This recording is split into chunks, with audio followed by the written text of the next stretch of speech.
بسم اللہ الرحمن الرحیم۔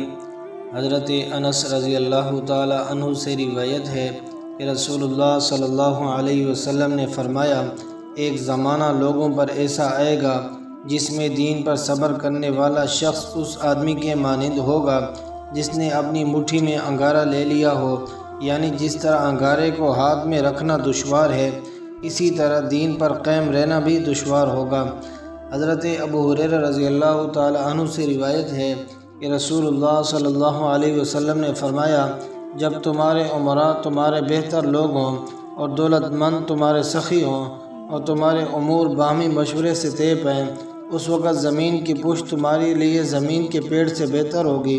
یعنی زندگی موت سے بہتر ہوگی، اس لیے کہ تم کتاب و سنت کے مطابق عمل کرو گے اور نیک اعمال کے ساتھ دراز عمر نعمت ہے۔ اور جب کہ تمہارے امراء تمہارے شریر و بدکار لوگ ہوں اور تمہاری دولت مند تمہارے بخیل ہوں اور تمہارے معاملات تمہاری عورتوں کے ہاتھ میں ہوں، اس وقت تمہارے لیے زمین کا پیڑ زمین کی پشت سے بہتر ہوگا،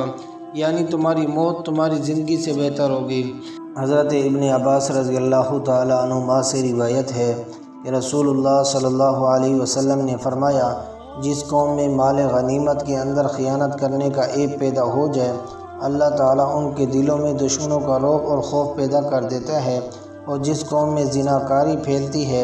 اس میں اموات کی زیادتی ہو جاتی ہے، اور جو قوم ناپنے تولنے میں کمی کرتی ہے، یعنی کم ناپتی اور کم تولتی ہے،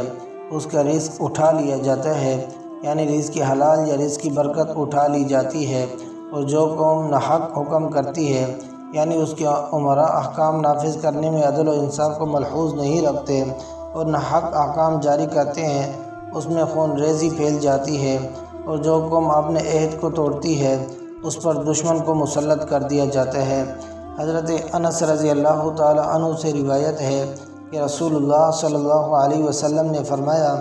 اللہ تعالیٰ قیامت کے دن فرمائے گا، ان فرشتوں سے جو دوزخ پر متعین ہیں، آگ میں سے اس شخص کو نکال دو جس نے مجھ کو ایک دن بھی یاد کیا ہے یا کسی مقام پر مجھ سے ڈرا ہے۔